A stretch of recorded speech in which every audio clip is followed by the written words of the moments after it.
फजर की नमाज खत्म हुई तो मस्जिद में खामोशी छा गई। लोग एक एक करके जाने लगे, मगर हमजा वहीं बैठा रहा। उसके दिल में अजीब सी कैफियत थी, न पूरी तरह सुकून, न वही पुरानी बेपरवाही। वो सजदे की जगह देख रहा था जहां अभी कुछ लम्हे पहले उसका माथा लगा था। अचानक किसी ने आहिस्ता से कहा, बेटा, क्या तुम ठहर सकते हो? हमजा ने चौंक कर सर उठाया। सामने एक बूढ़े बुजुर्ग खड़े थे, सफ़ेद दाढ़ी, चेहरे पर वक्त की लकीरें, मगर आंखों में ऐसी चमक जैसे वो बहुत कुछ जानते हों। हमजा ने अदब से कहा, जी फरमाइए। बुजुर्ग मस्जिद के कोने में बैठ गए। हमजा भी उनके सामने बैठ गया।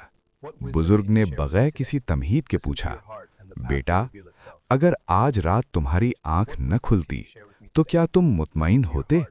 ये सवाल नहीं था, ये आईना था। हमजा खामोश हो गया।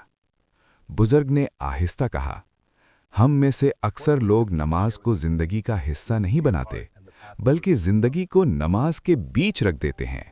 हमजा की आंखें झुक गईं। बुजुर्ग ने अपनी लाठी जमीन पर रख दी और बोले, हिदायत अचानक नहीं आती, वो दिल के दरवाजे पर बार बार दस्तक देती है। कुछ लोग दरवाजा खोल लेते हैं और कुछ सिर्फ शोर समझकर सो जाते हैं।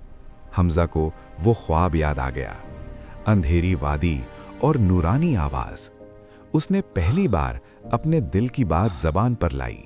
बाबा जी, मैं बुरा तो नहीं हूं, फिर भी दिल खाली क्यों है?